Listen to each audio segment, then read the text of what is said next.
Hey, what's up, guys? Chad here with the Reptile Rangers. Now, we're at the Kernersville Reptile Zoo and Medical Center again today, and I had a subscriber write in. I'm going to start trying to give credit to the subscribers. I hadn't thought about this before, but it popped into my head if I can remember, because some of these are actually asked of us for weeks in advance. But I believe this was, I'm too good looking to be yours, 1188. I had to remember all that. And he's commented on quite a few things. We appreciate that. We appreciate him following along with us and watching and interacting with us here at the zoo and on the Reptile Rangers channel. Now, the topic is going to be what diseases pythons can give to boas. But I'm going to do that both ways. Boas to pythons, pythons to boas. Basically just cross-contamination. What's things that can go from a python to a boa, or a boa to a python? Now we're going to get right into that here in just a second. But right in that bottom corner, right down there where my finger's pointing at, is our subscriber button. Make sure you hit that. For those that already have, as this loyal subscriber has, we appreciate you doing so and coming along with us week after week, video after video. Now, let's get right into this.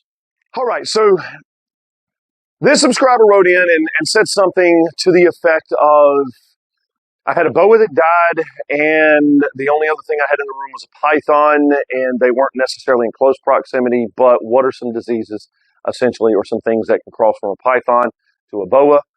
And I'm going to do a boa to a python. So we're also going to get into a little bit of cohabiting, okay? And this is not going to be a long video.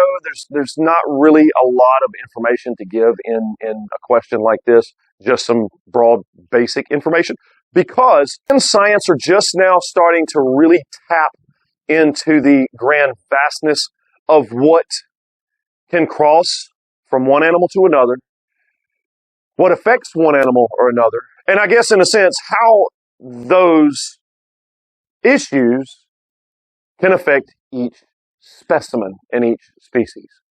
So let's talk about this.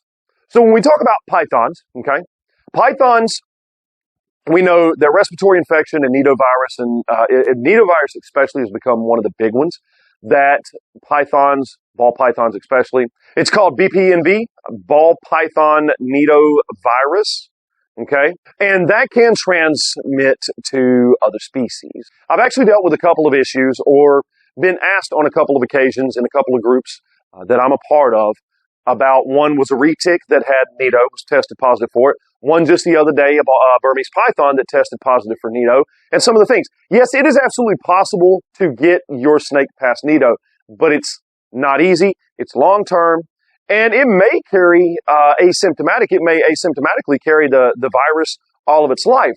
So there can still be cross-contamination. It may not kill your specific specimen. Untreated, absolutely it probably will if it actually has the full virus itself. What about IBD, inclusion body disease? That affects boids, okay? So in boids can transmit IBD to pythons. Pythons can, we think, we're learning more about it. Again, we're just at the brink of the surface of a lot of the things that is possible, or what we're being able to deal with in research, and anybody in research, and anybody that's trying to learn and trying to get a handle on infectious diseases when it comes into these types of animals, trying to figure out exactly what can cross over, what can affect what doesn't affect ones that are immune to it, ones that are absolutely not immune to it that can catch it. So meaning cross-contamination. So nidovirus is presumed to be able to potentially be able to cross from pythons into boids. But we do know that IBD can go from boids or boas into the pythons. What are some other things? Respiratory infection, that's an absolute something as simple as mouth rot. So we get into things like cross-contamination of cohabiting species. Now, there's some people that's like, no, don't ever cohab anything. It has to be by itself, as if the one single snake lives by itself in all of Africa or in all of South America. These people are idiots, okay? But there is things and safeguards that you should take if you're going to, because again, how do you breed them? You put them together in the same pen. They don't do it by osmosis, okay? So again, but there needs to be a quarantine time. There needs to be a time of separation. There needs to be time of making sure as best as possible, whether you go to the extremes of blood testing and sample testing and things like that, to making sure that there's no as best as possible, issues, diseases, or anything that the animal's carrying, whether it's actually carrying it and sick from it, or whether it's just a carrier of that to cross-contaminate another one of your animals. So again, yes, there should be some quarantine time, some separation time, some time of allowing those animals to either show signs or not show signs, or go have tests run to get a definitive of whether something is carrying something that could harm another one of your animals. But there are certain species. So I was asked on one of my videos the other day, I was asked, can I just temporarily short term put my boa in with my python just because I've got to clean the cage and I don't have another container? The short answer is yes, you could, but I wouldn't recommend it. Boas are known for being snake eaters. They will from time to time eat snakes. I've seen it personally.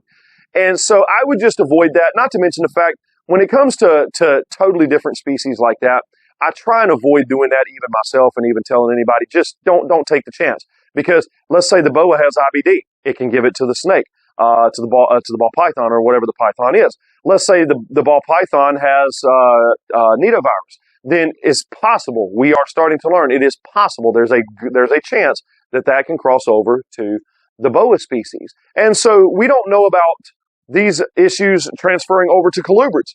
Okay, we don't know about them transferring to other species. So we don't know what all can infect another one. So it's best to abstain from too much cohabitation of non-related species. I'm literally just talking about simply just boas and pythons for the moment, okay?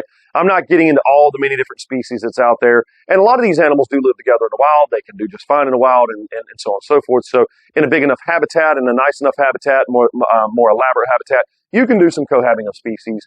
As long as you know which species are not predators for others, not going to stress each other out, they don't outgrow or whatever the case may be. It's not going to become competition. They're just doing their thing. They're just living their life as if they would in a big forested area in the wild. Okay, so the question becomes, what really, going back to the original question, what can a python give to a boa, or a boa give to a python?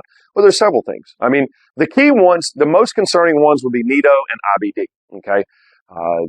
Most primarily, the python is going to have nido. Most primarily, the boa is going to have IBD, but we do believe that the two can cross over from one to another. Other things can transmit as well. You can have mouth rot that can be infectious. Respiratory infection is absolutely infectious. Of course, mites. I mean, mites are not infectious. They just travel from one pen to another. Scale rot can be slightly infectious.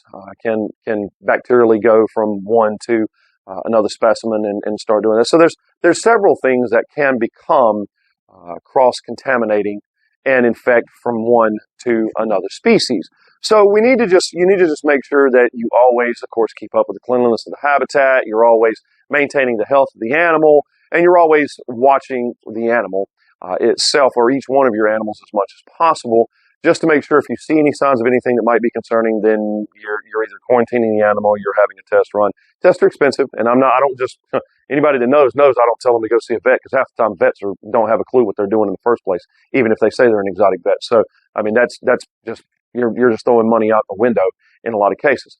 So I'm not saying tests are necessary in every single case, but sometimes tests are absolutely necessary. Blood tests, fecal tests, even skin sample tests, things like that. Sometimes tests are absolutely necessary in order to get a handle on what's going on. But there are things that can cross-contaminate. And again, really, this is going to be more about cohabiting. Or if you're worried about something, one snake having something, then try not to have it in the same general area as your other specimens. That way there's no chance of it cross-contaminating. Fastidious cleaning of yourself is a must too. So if you're messing with something that has, let's say it's got nidovirus, or it's got IBD, or maybe it's got, some kind of bacterial skin infection or something like that, and you're messing with it, doing whatever, if you go directly touching that to directly touching another animal, you may can cross-contaminate that animal by touch, by transfer. So it's possible that you end up doing it. So again, after messing with each animal, just basic cleanliness. I mean, just basic sanitation. Okay? All right. I hope this has been helpful. And I know it's not a lot of information, because there's not a lot of information to give. It was just a simple question of what can go from a python to a boa. So I tried to enhance upon that just a little bit, and talk about what can go from a boa to a python to boa, and then talking about a little bit of cohabbing. If you're going to cohab, do that with relative care. Okay? And when you bring a new animal in, at least quarantine it for a short period of time. So that way you at least can monitor the animal to make sure that it doesn't have anything, if you're not going to have any expensive test run or any kind of test run, to make sure that it's not going to bring in anything that it's going to give to another one of your animals, okay? This is Chad. We are here at the Kernersville Reptile Zoo, Medical Center, and Store. We are the Reptile Rangers. We appreciate you coming along week after week after week. Make sure to get with us in the information below. It'll have all of our information. If you have any questions, concerns, need anything, people are messaging and writing us in all the time. We're trying to help folks as much as we can.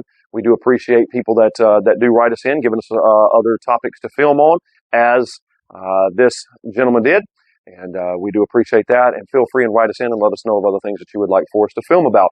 Don't forget about our TikTok page entitled Reptile Rangers, the Instagram page, Kernersville Reptile Zoo, the Facebook page, Kernersville Reptile Zoo.